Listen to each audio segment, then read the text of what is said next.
Hi, I'm Joe, and today I have a Vervaco kit to get started, and I was going to show you what all is involved with a Vervaco kit. And you see, first of all, this is the label. Vervaco is a brand from Belgium, and they generally make much smaller rugs, and they're really quite expensive. But I really like a lot of the designs, and let's see what comes in the kit. This particular smaller kit comes in a pouch that is snapped closed and zipped. This is actually a very nice carrying case. And inside we've got lots of individually bundled yarn that is either in these 200-piece bundles here, or sometimes they come in also smaller quantities depending on how much you need for the project. So let's dump them all out.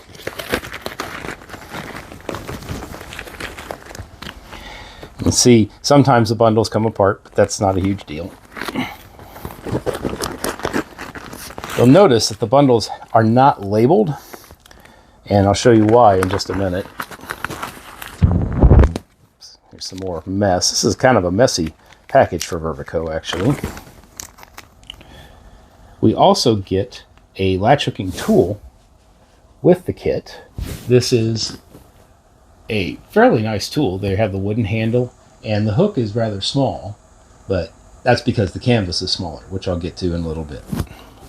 And there's all our yarn, and I tried to organize it by color. That looks like we've got 1, 2, 3, 4, 5, 6, 7, 8, 9, 10, 11, 12 colors, which is pretty typical for a Vervaco kit. One thing you've got to do is be real careful to make sure you don't mix colors up, because if your light isn't good, then these two colors might look the same, but one's a darker gray than the other.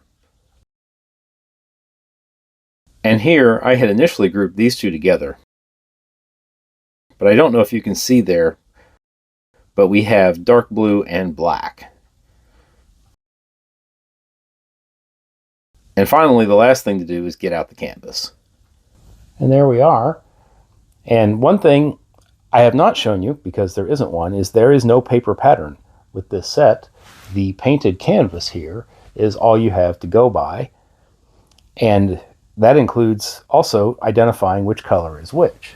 At the bottom here, we've got a color key that we can look at that is not showing up really well here on camera, but for one thing, white doesn't show at all, so we know that white goes with white.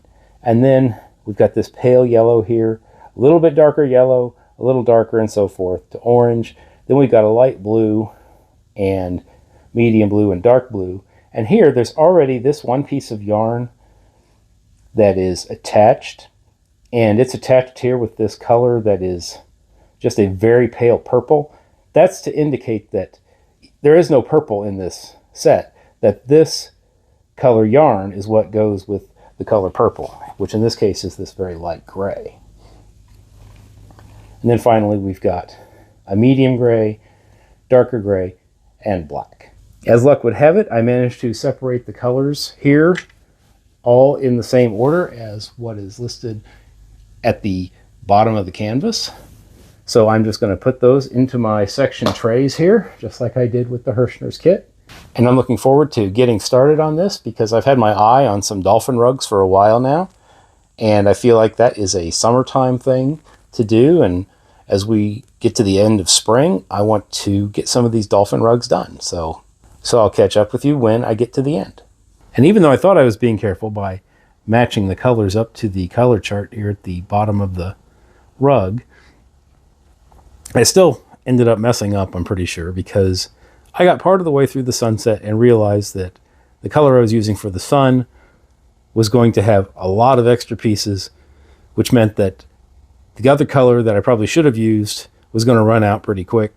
So I went ahead and pulled all those colors out and redid them. And I think that's going to be a better match for the picture on the kit now that I look at it closer. Plus, I'm going to have the right amount of yarn to finish the rug. So there it is. The rug is completely hooked. Now, of course, I still need to bind the edges and clean off the top. You can see we've got some parts here, like there shouldn't be like a dent here in the Dolphin's head. I'm sure I can just brush that out.